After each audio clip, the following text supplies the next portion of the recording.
একাধিক দাবিতে জাতীয় সড়ক অবরোধ করে বিক্ষোভ প্রদর্শন করলেন মিড ডে মিল কর্মীরা। বুধবার খোয়াই আগরতলা জাতীয় সড়কের বেলফাং এলাকায় পথ অবরোধ করে দাবিগুলো দ্রুত পূরণের আর্জি জানান তারা। তাদের দাবিগুলো ছিল মিড ডে মিল কর্মী ও সহকারীদের বেতন 18,000 টাকা করা, কর্মীদের ইচ্ছাকৃত ছাঁটাই বন্ধ করা, সঠিক সময়ে কর্মীদের বেতন প্রদান করা প্রভৃতি। খবর পেয়ে ছুটে আসেন পুলিশ ও প্রশাসন আধিকারিকরা। পরে তাদের আশ্বাস পেয়ে অবরোধ প্রত্যাহার করেন কর্মীরা।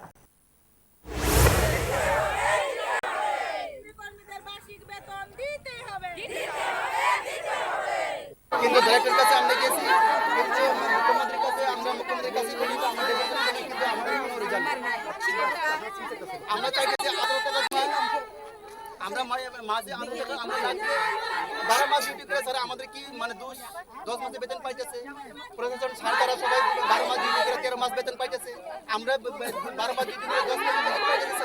12 মাস করে 13 মাস সবাই না আমরা পাই না, আপনারা সারদারা পাইতেছে আপনারা স্যার প্লিজ আপনারা যে বাজার থেকে পাইতেছে বাজার থেকে আমরা খাইতেছি মানে এটা এই কথা কইতে পারি।